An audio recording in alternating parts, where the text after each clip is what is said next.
mi was de gbe so wa we ta so gbe si yen de gbe re yan wo ma vere ni na lele mi na gbari wo wa na e pa ruata ipa ya no se me ai yo ni abere we ya wa bere ya no ke bere si yen de na gbe se ma yo le no so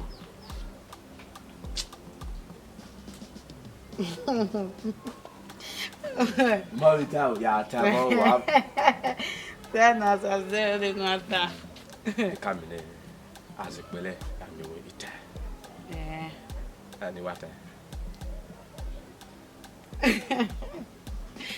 Tajo do ata no ta we gbe yenu ga ji mi kele ye saze duwe na gwa biere ne na mwegbe eji mi wegi me owe mu wese duwe na gwa biere na imwegbe awa o mi gbe awa bie me ise we aye o ni ase we aye wa wu ya tewe iwe me we gbe iga be o mi pa no wo ni o ji na mi gbe mi awa be wo o ji na mi medi ba ni oguru ta ba le la yi wa as ga mi o se mere do pa gbe as je wa mi o ro la o mi so ma o we won go ba pe ma we gbe ya na bege we ge ya no mo pa se okay iji wina o ji wina so mo re e wina zuwa we ro o kan wina mi abe we e ko vi mene si wina e no so no ya re baba na e pe o ipe re ipe ma onu do mudu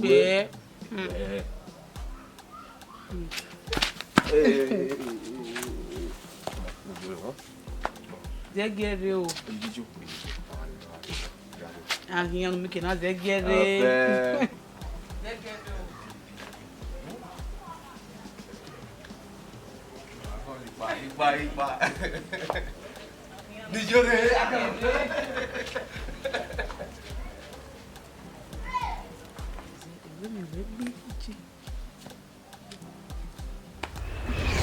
na kawa sige wa de miewe gei e wa ta mi we me do miewe ma we mi fa wa gbaro wo me ja me su esu wa ne pa na we de ni ka do miewe ni ma bi mi fa na me ya sin ya yi e ga no Saze o wa si veri mege gba bi me fa wo bi wa bi me fa wa me de gbe wa bi jaro wa fa ija ma we wo ke ti gbaro ma we obere o ke gbaro we te mi fa pan o wa ti wa bi mi fa uye wa bi mi fa uta wa bi mi fa ni mi wi ata me ga go nu da mi fa o ye na me we me de yo ni me setting raro me ma mi fa e mi fa setting me raro ye ma mi me mo ri o ri mi fa e mi fa o ri me o Saze ọmọ ti ire ka we wanjo o nuda venu we gija we me emi fana o ma gi me yin understand nu we gi na me nu we na gi mi ja o bo igbera mi fan oni pa me ma mi ya o ma se ina ni me ma ya o ni o saka emi fa oga imi fa wa ga so fa me ma na mi ya o ni me wa mi ya o ye egbu mi fa bebe yo emi fa wa ga wa we iri ka ni ka we wo wa bi ka wa o ma ka me ka iri ka o wi edo imi fa du we wa da we imi fa we ori me wa o wa kwa o le kule me ga gogo mi fa no ori o me no mana mi me fa me setting total mi fa mana mi me setting total Saze iya erita se o la ikime mi fan mi fan e mi biani ko le ni o wa ye ju wa ho nu ya do ki mi fan o ma ri jere nu ya de gbogbo wa ho yi mo je ho ma ro pa yari gbe fi o ohun we e mu mi fan yari imi wa go ko na mi fa wa mu ja kha me wo wuya o de gbe ri ba ba me dira o ma vinye tani na we idezi ge le do mi o we yin ma te ko mi pa ba na we so kuma no mu dia me de mi ami o si mi me de ma na o e me ya Iki akpapa odai. Me fa no go.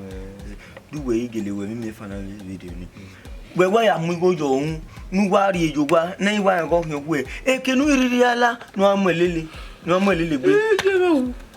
Èmi fa ri te won pa ma we ba. No yo mi de gbe so to.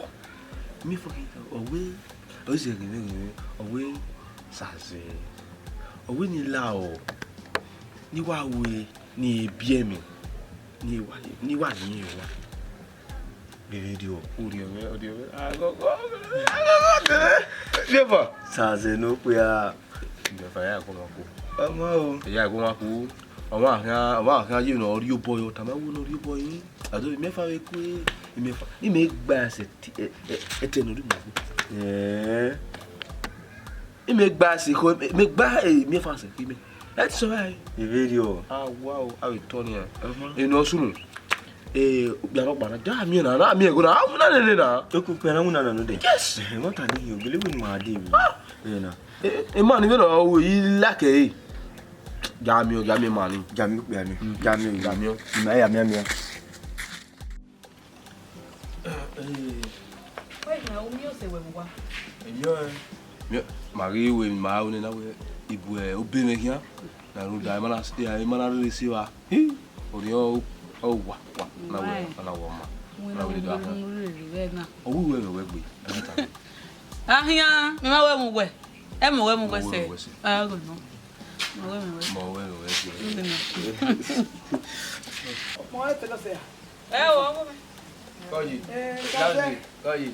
Saze no man. Koji. One by you. Koji. Koji. Never. Si. Mo yo gba. Je ya jo. Di wo ya yo gba yi. Ya jo ge ori ge ka be pa ni. O fi atwa ni. Ha? Ya Asame le nebe. Amero wa. Hello, ga to pe asame mi. Yes, yeah, great. Baba ba ta. Mi fan. Alo ewe no. o go no ni na. Ije. O bo fipi. Me to bi mi ma o ni ri awun na. E wata. Akwa. Ko mi ari wa. Iko no nwun na. Ayo iko o. Da we amena esa. No go no nwi na. O wa mai we. Koji se o. Sare fe gbe mu. We se we. Koji. We saze. O saze no ma, sakeleze no ma. O sa o si me fanu. Mi no mana awenwe. O. Ikwe. Koji. Ikwe no mo pe abi. Yoji. Mo da o ma me gbe mo. Koji. Ni gbe mu de de galo pa. Sai. Da.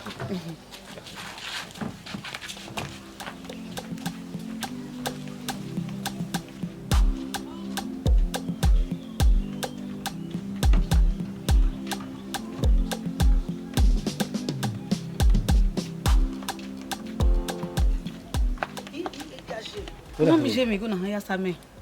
De was ge arule mi. O la ri. O na bi asame. Ke ya mi ogun me. La ri. Usho. Ogun me.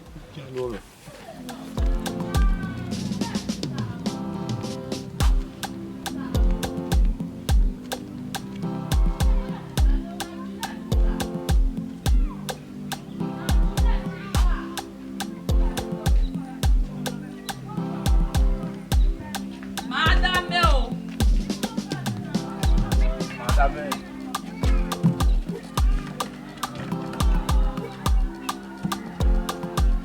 La pierre.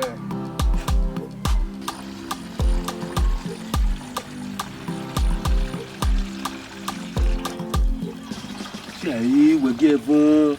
Ah, posso dar amigo?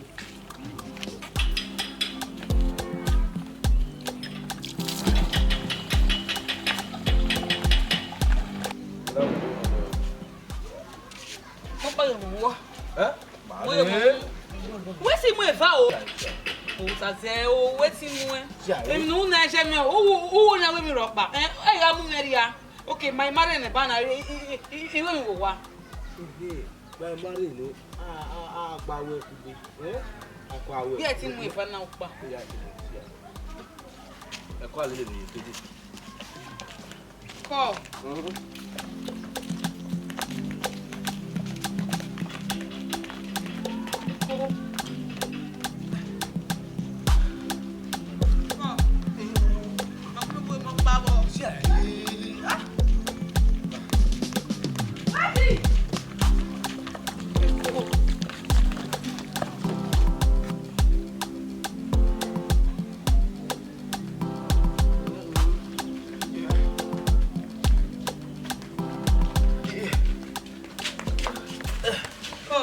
ya ije.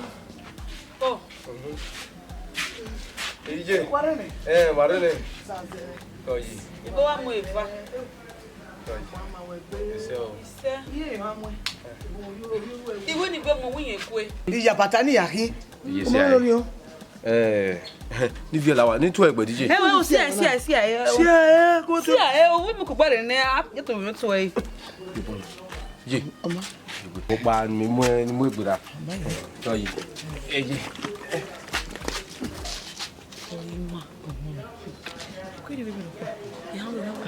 Abi egbe. Ìyàwó mi. E we te won do ya, me am ekwe. Ọmọ no gime na. Ikwe o. Yo salo bo mi. Ọmọ no. Abi egbe. Ah e we apa mo give o tin we. E bo ga ligi. Ọmọ no. Iye. Etu ene. Wo se be. Oyi. Oyi. Wo se be. Eje. Wo se. Wa ma. Elebo imawo re ni filore mani amaya wefu ino ki boy orun we odo na bon re ra tin sawodo ifili ni ija awo ike ori mo ike me ma wo me ma gugun we ni wo ori mo ike yi imu e contract e ma ya ba nwuna wa mi ke na nwuna bo e mo nwuna se bedero okay o we tebe na we nwuna se be bada bi we nwuna bedero iwa le bi won bo ni ya nwuna we nwuna ni we no ga we o we nwuna bedero okay my brother okay mo ba wa sio ni ake wa awa na ka ya me ri go no we bi ora nwuna o ba ti go e ro bo wa ma ri go fu na iwe ni no wa no ya we so na we mo hin do we me ma ho ma nuta e to re di talo ma won ma o ti awa won wo temere yin kan ma o ma o si a we no ga wo bedero ma o si awa ni o temere yin kan ma temo bi on bo awuna na we mi engineer bedero ma nwuna na ka bo epo na we mi oga ina ga e o ma yin mi ni wu o yin nwuna si a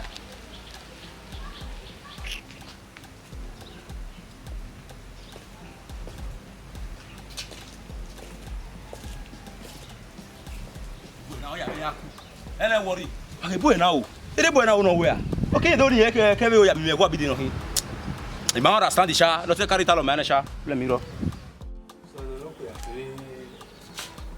Isidia. Iwe e ukupu pa e ojo gahi. Ina bo ni gege we do mi o we bo e otana. Tawe. Akwa we ajeji mu na ni. We ke wa we lucky. E me wa la wa we na wa re bon. We tejo. Ija. We e na pa ko je na we di ore mi fa. O do me wa yisin. E me fa si mo bo we kun a. Me fa so bo we kun. Me to bi me omo yo kan me ni me pase e me fa e. E la no. E wa no do wa me fa. O we gbe iwe we gbe. Me ni wa se ba. Ma wa gun a ma ku yo kure ba pe ije wa laje o ni me fa do asa mere. Ala wa vie galo laje no. O ko mi ari me ko no sa me. Ala wa vie galo te mara wa asa ma me fa mara wa asa me mara do e wa di mai we ije wa neru me ije wa neru me owe na ya mi fa mara ho mi yin ni je owo yen pe mo re E di pe agbela. So se. Emi ro huru. e ro no o da ni Saze to ke nu hunu nu ateveni. Ogi jogi me fa gwa iku kuri ije na do vie mi la dia. Bana. Saze ukle bala mene sekula. Saze ukle bala mene sekula. Wo ri jeze bala meve ime family je wa. Saze du we wa se. ewu dayi dogba we dayi di tama mi pa eyi mi fa nya ti dan we imi fa ga si mi ai ye pe mo re oro imi fa me ye go mo ye ago maku iwa we mi fa kaka bo owe ima mi wu no ro me igbi isu jawe isu le ina wa se we goni a we worion okoko la we re bali mi gbe we kan wo we ndo ya una o ya me o aso amu ni mi fa dia we kiniji ni ra ni ga iwe mo o mo we mi iwe we gbe ai ka teme re o Ni je na nya ti e dandan we ime fo ma na mu we ye pe yon mori ijonya edagwene leba seba ekpeboni wa kumuru wa onanya wa gogojo iya tujenwe nuga ha iya tujenwe no asaze wa gogojo igeti jenya che dandan goman imi famana mewe kakabo wa ku agbenu agolo ewoje ja Josephine yawa ya dumema odumema emi ni oni keju ori na hiwe okeke e ajoro gbe udon gwa ga jimere lo enwa saze lo enwa okay ana be yoro gbe don wa era ni mana be ma atu ekwa won ni kai enu data malake la so tama wa go ni lo enwa saze emi ni oni keju ori na hiwe lo enwa saze lo enwa wa mi wa jimere ruda okeke e ajoro gbe don gwa okeke ajoro gbe don iyo saze edo saze wa se a ogi jimuna ita na gbe mi rotuto o so so iwa na kino iwa ezugo na ogi jimuna ita na we emi mi efa na mi to o saze yin ne gbe ya u ba mi efa yin ne gbe ya u okay temi kiri imi efa okay temi imi efa wa jibere wa mi okekere ne una mi orere ulemone wa jibere ebi no gbegbe akeikane wa jibere wa jemeni tanare imi osewe wude widi so na atalo mame eme imuna owa no wa gba mu na oya sunuwe brother filiga no nyomu imuna ni ona the team so my se ba bedere na mawina nyimawina wa fi boye po wa yo research ona wa we mi oga we mi engineer ma we go etale mi na ko we mi na team se bo imuna na so ta na e ko je nwa mi go ina pa ina se no ke na we no finish no ke ona mo re yo wa se yo se nwa agbona owe awe mi ke dobi to ga iyo mu nani bo we mu nani ni we ki pege we onwina we nwina iye nwina enu e wa tie owe agbo ba we erigwale meyi wa tie oko imunana ya yeva do bo bakere do awe iya o zekere yo oge awata ba 7 ya mo imunari at the end of the day now imunani na ima radio kan aje na odohi yo payo my brother yo pa na only time awe ude do we at least we no be chi we imunana ko ya mileage inu awu ubuwe wa imunani fo njo gunu igwe gbo o tebe we gun ejo buwe wa awun imunani fo mu da mara buwe oyi na me imunani uwe mu ni pa odo mi mu na etewe omo we mi da na me gwo we do ti we be ade wa we mu na ba una mi go wa ri ye po ogwe no ori aya mu na etu aya de mi we me bia de mi bo no aya mu na ne wa buwe edowe wa mu no na edowe o to ma oseme ze wo mu na o ma gi me mu no polo se kere we mu ni kere na lo ya ti me mu na ma ita ma na we u ya mu na o ta da me te wa ka me njo ona ngwe no weju we le ba na we le e be to o ka ba ma ne adi ne ba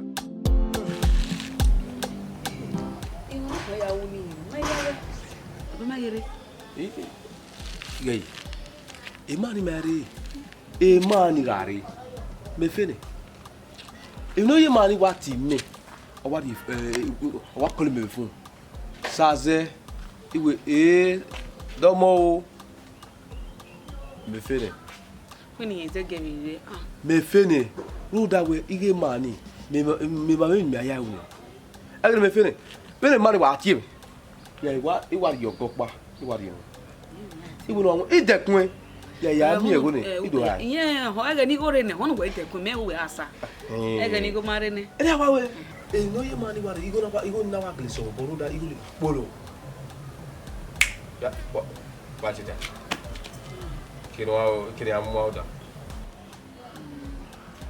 ma ya mare jina e bare aya we marriage ge igo ni awari igwa ba igwa ri Dubai wa ya de la Swiss abi pack phone ni igwa ya de lo e wa de lo Eric Road ita mo se we no go le stock o wa ni kiana kinyali nani ye iwe ni gini kiri no ilaja wa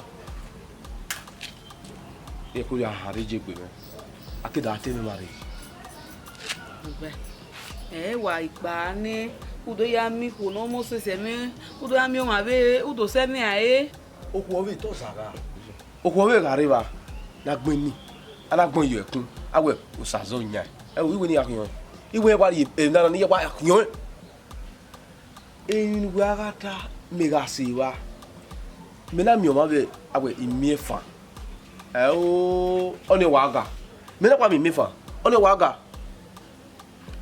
ana kwa me na kwa abi ina kwa mi na ina wa kisi we na mari we oni pa me kan ame weti me kan we atuta yi Dubai ati mi ajo ni me de mi ni mere ana kwa me kan we wala ya wa iwa re do iso wa re udo mu yo mu marriage ni first aka invest ni invest ni akedo ati me marriage ni ma oni do ya mi me ya mi we o mu egbe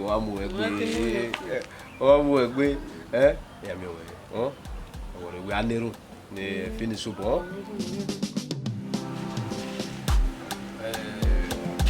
ya you na be azepe ito ga wala o nyaga kirege o nyaga ma ya wani ku wese ki o le wo wa ba oni bi wo ya se e ya zi oni obe telo ya ti se do mu kitelo ya kitelo ogbe o eklugbe ya ti bo mese ibe ngo ibo o ya zi go yo Yefa. ma Yefa. ye ko Sa zabe. ko yi Ko le. yi Yefa. Lo mo do la jana pe. Nya gani. Ku pa be akele kwa.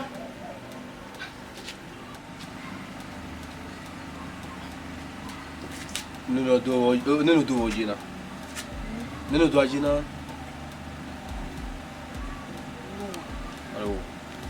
ye ide amonu do ime do Yefa. Alo ewe. Yo para do ti le wu. O so so wa we ya nu we a. je si ai adun won ya dun won e ku egun la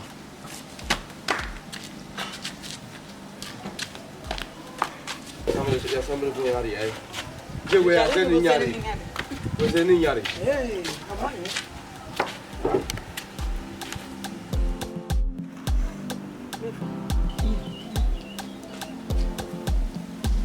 Upone nu wa do bo gbo.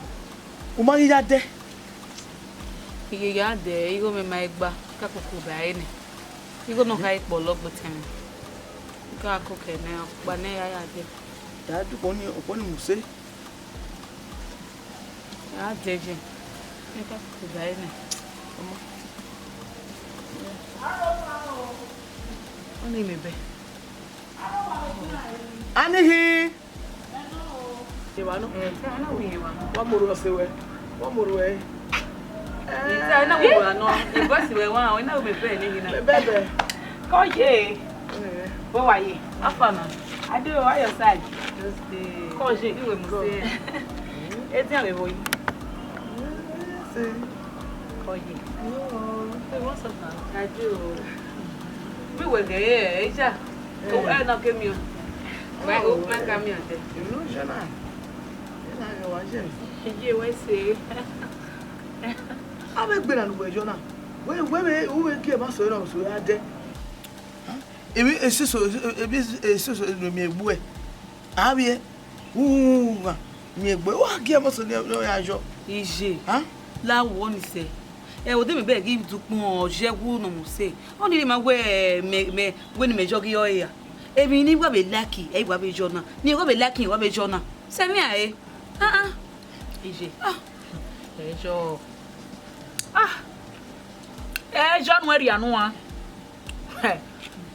ejo ọkọ ti me dobo be mi no mo se so no na le kiban iwe no mi eje bejo so no need na ya gbagba me wasia ohun ko do lo mi wa jo usaze lucky me video anything did jo ori no amujo kia ijo ene aru ubele ba me we agbeto oye mi we jona si e wa jo owa fun ya se mego ete an kwa bo ge hu usaze ma complete like video ọ̀tá mi gbé ṣe kọ́. Ube age ẹ̀ mẹ́ wọ́n age tẹ́mẹ̀wẹ̀ dodona. Ẹ̀rí àmì ọ̀sẹ̀. Ẹ̀yẹ́ ẹ̀ máa mi. Lúwẹ̀wẹ̀ ọ̀sẹ̀ dání. Ọmọ akéwòn age ẹ̀ mẹ́. Ẹ̀yẹ́ ẹ̀ máa mi. Ẹ ti wẹ̀rẹ̀ màá bá ní ọ̀nà tá ẹ̀wẹ̀ ẹgbẹ́ mi níjọ́ náà gẹ̀ náà ọjọ́ ẹ̀. Wẹ̀ mẹ́rin náà tá bá wẹ̀ ìyẹn jọ́ ọ̀sàzẹ́lá kí ẹ̀rẹ́ nìyànná. Abẹ́gì títí ta ẹ̀yẹ́ ti rí àánú wa. You should call them one night and when I mean, I buy you something now. Maybe take the way. Why you may fuck up? I go me there, man. You say, Madame, never. That's me, Papa.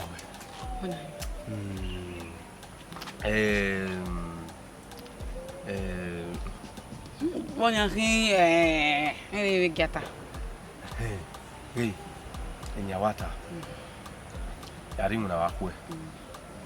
Mauni mokbaki. Lelewe. Ya lelewe ni a. Lelewe. Ugari bani. Ugari atume. Ko enguna wake. Uri waro ewo. Beka bo wangu na. Ya gakia ye ko lewe mu ya lelewe. Oui, ula ke ba ye. Ye ko lewe mu kula. Debani ade.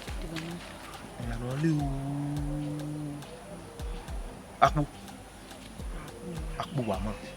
Wa ma. No dey yi mi wa lo momo e. When I was that boy ko so won kula.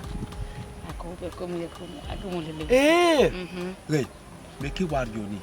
Bi anu nya nguna wa di. O ri ni nguna ofuni. Owe. Na so e fast o dey. E go fast o. E suppose fast. See person wey make am fast. Anyway. Yeah, what you like it? I live. I will like it. Never. Okay. Now, tell me. Why? Tell me. Oh. Tell me. Okay. Oh. Tell me.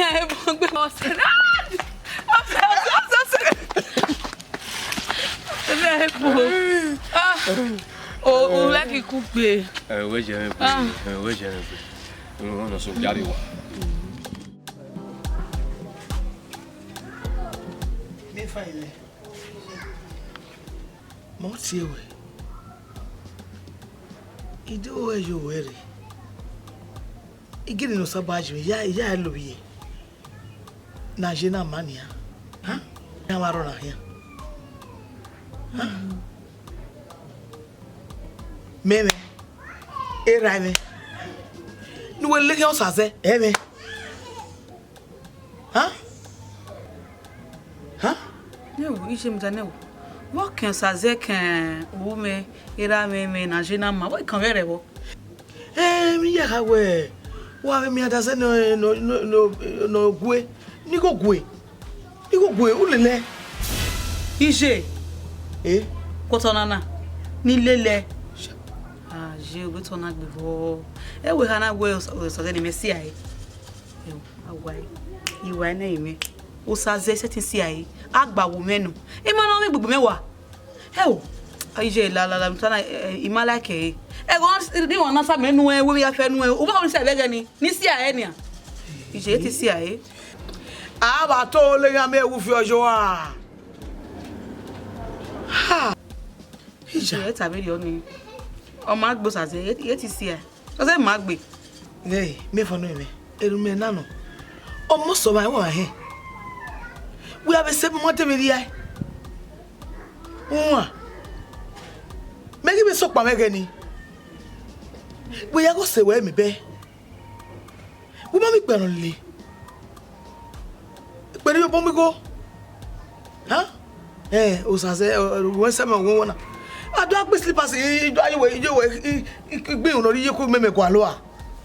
No, not Latia. Huh? It may want to say here. Oh, look, we are there. Well, you buy me not one more to be war. Huh? Oh, my war. Wow, wait, Anna. Wait a moment. Osazani, oh, honey, I remember a figure. Almost say, oh, do me, I mean, we won't need a body. Yeah, me by Yana Mio. Yana go one. I'll question I. I'll say why. Oh, do I have you? Do look at me? May say you are ready. Ever turn around me, Tamuana? Oh, where? Where? Me pay. What you weigh me? Again, I see me now. I say, why we bookman everything? Bookman. Where I me where? Iona, Aguasa might be. You know, she me for no minute. Or see way. Oh, well, live here. It will not move for. No go look where. No boy soy. No way go. No me fear fear no man. What the way? You may wear berry in me berry. Where the many away? Irregular way you were away. Ah, why? You sure? You were away, I tell you now. You see me? See, suppose you go. You always see me in the eh? You got your women. Or take me say. Monia. You have a provision in Denijime. Oh, are you? I cannot do moment. Oh, with Denijime. Ah, me, yeah. Oh, there. Mommy free job money no me will give me. You don't any, huh? Oh, what's the many of my see? If me come was a low bag now, or lads and way. Ọ̀pẹ́ni mekeke na wa ga dokpa na wa ga dokpa wa ti me tama me iwa ka bogo wo be na ge ti me tama me we yemi we gwegwon o se we no iye ya gwegwon ade ona ho o teri e me o me ado fi we ye ne ya gwegwon ado ho o le hia ero to eru kun e ri pata e wa chi ko me gbe hian e wa si ka mo gbe hian e ba me o ya no ya wo ami akari mami ogbase a bege o ki o me imi fun oye sogo wa gba wo ye pe wa fi o be pe wo kita wo ja go ni ogbe ki ebo ni meta go ogbe side mirror o ba ri bata slippers na segbo do la e kuno yoko wa mi e traffic gate wa gbe ni ola helele o ma gbe ohun na niyan to kan ni ma e bo ti go ku e ha o te ma igo ku e me wa to le ra ke ku mu so a je we na wa ti o ma ni o se yen na ye ro de tu weri e ma ni ba e o se ani itie ata ma we na ta itie ta ma o we ni wa gon kan mo sa se o iye we ni ta o we ya bata o we ni wa wo imamo Osaze yin o dowe so kon pa no me hian sin gbe ne boy ni gbe side mirror iya gbe ne o iko no gbe side mirror ma je ya ti e ya gbegun ya gbegun o awe moto le wo iba me ma te mi ri e ka bo awe na we ade ime la na fi we bia ha afi aye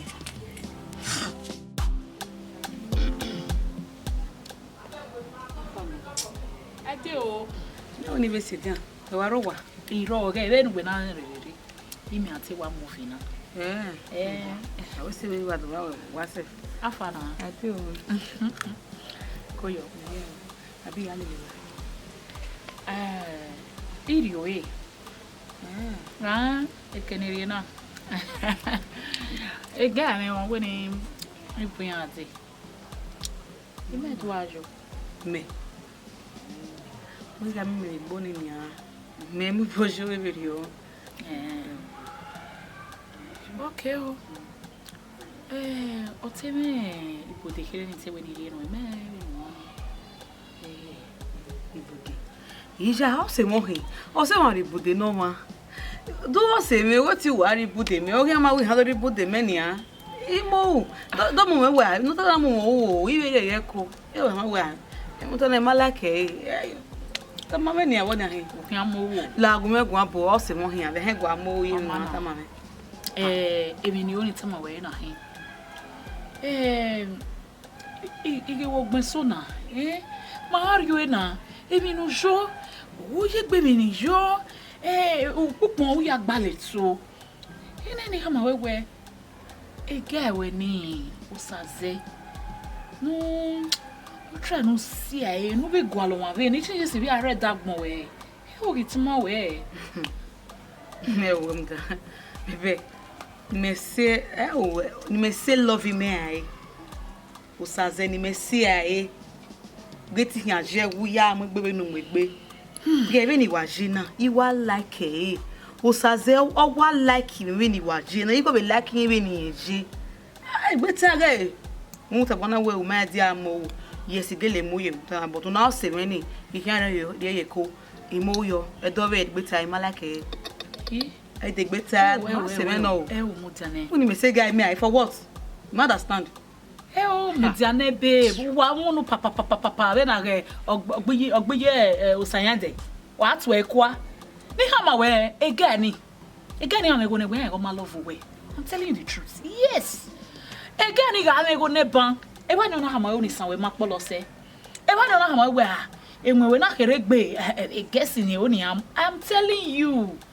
Ikpera mi na ohonu sofa eke awon guy awon na be me go ma mwera no go my sister wa mi le lo eri o na me baba no it's my way me be guy so say ma we yin like me be ni jina yin mo say ima mtana tin we wo na yin ti like we nu jina we gigun agbo ne ban ya ha mo we gu magu mo say o ke tama we o ma we enu jo na imedela ke ogu amwegbe we gigo agu eneba wa genere think about it o ya ho ege wa fe ko se to san think e ni tama we na o kasunu da ni na o kasunu ne itama we o gbe na ni go ye mwegbere ya e pen to we gi a go ne e ba ni na ha ma go we ma bo sese o woni san we na o ma polo se Ita ma wo ko do to ma we unyi we ma gba. O ege. Be na gwo se won gwan ri gu we gwan. O ari ori. O ma na ri ewu because me beg away boy ni get ma bu. E no ka mo see e. Don't na dawo. Ya do gba. O saze ni me. Let me try. O hono me go ne wa ho e saze tin wi se na ai. Ya do ari wa me do me ni ha ma we. Ato me kwa imi efa. Aso matekin. Ita be na wo ga gwe be na ga mo jo mu yi mo wi na ta. Ita na ni ogre. We be mi wona we no dori owo yen ri egetin ade. Wa mi de o kan we. O wa je. Amu ya gbori eki. O gba wona be je ba ka ga o ma si o ga si apole di o wa. O wa ni gbo e.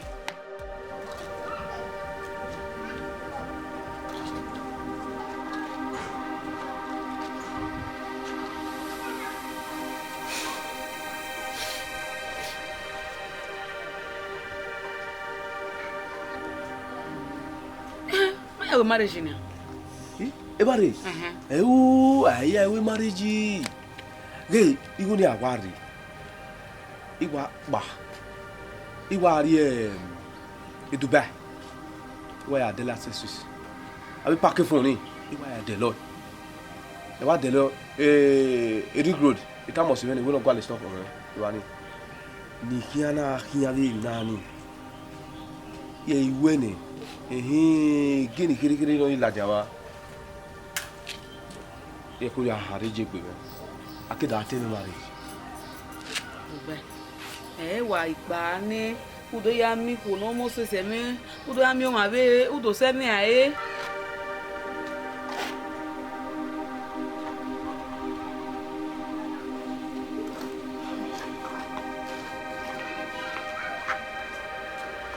wọ́n ta mawe osazeni wọ́n ohani aremi we efegwe omose odo mi abi iho na ni ke ewobore iya mi ba ya na mi o iya na gwagwa akoji ai osewe ai odo afi ehun odo be ka ye me se iwa ere ni e ma ta no ro meta mo na ohun a owe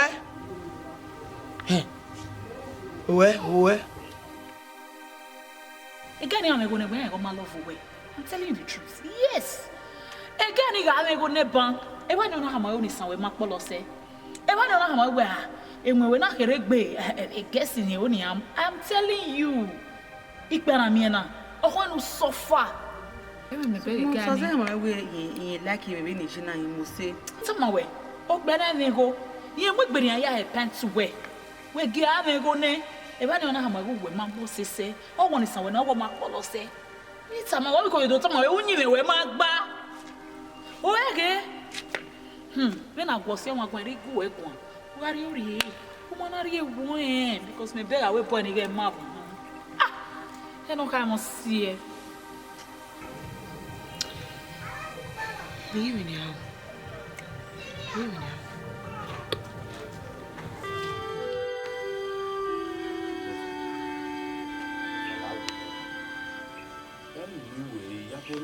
Mudane imi amobo wa we na mi we na wa u me ri ana wa wi o wa ku me posa vi gbe video di mi ni we u ya bo me o be ta ma mi di go eyin awe yo ha mi fa wa ya o gi me video ha Saze ikata ma we ma be we me ya ku gbera ni ye tin we gbe bu we adi na o e shoe me size na o ye tin me ta so we na yes so tan se mi but o ni at least iye classy we wa ke gbu na just take a good look at yourself wa ke gbu we give nu gba ye we but no gba o wa we buan meti we ya Saze anyway wa be je o take away maso no na ge nu gba ye we o be gwa ligo na 30 naira to o be yari ye gan mi yo pe ko no we ade sin mefa ni o ya ta mi mefa o yo ta lu ya ne me wa jire ma we asun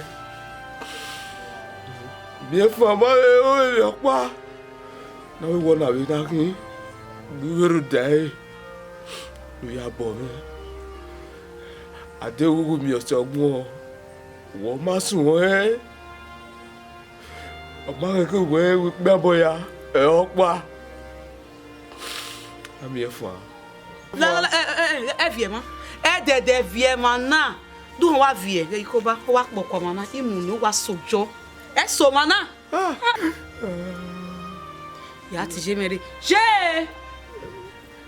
o nje mi je e abari wa la imeke ni mefa do pa la wo e ile wa na ka won ni we e ile wa wa gbolo na je je na o na won e mi je me je do pa latian e ile ma ki won ni we rien mefa me latian bo mefa me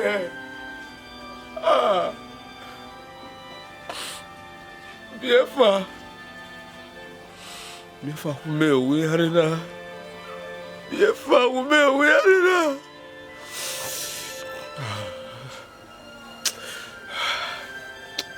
yeti si mefa eni mefa yeti so we mefa yeti so we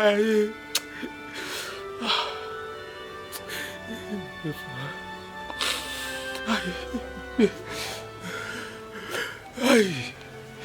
Ije. Ije de ku metera me. Ije.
Me fọwọ́ gbé.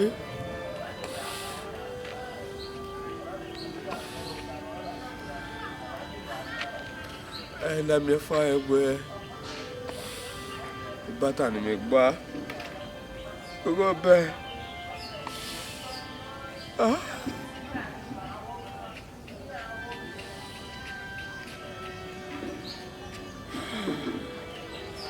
Wọ́n àtàmọ́ ìwé mi fa aṣọ bẹ́ẹ̀ wọ́n wà ní. Ota.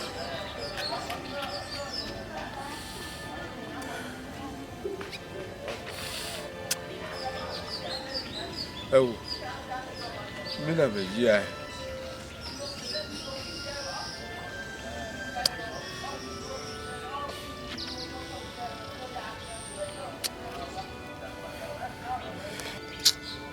Yo ya wa, ha? Wa. Me fala o.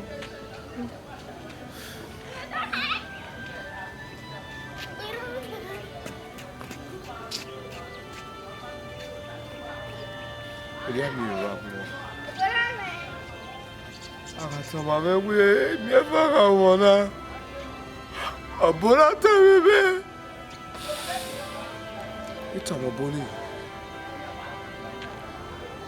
We no kia. Betty. Biaka yaro Wedi mana mi mefa?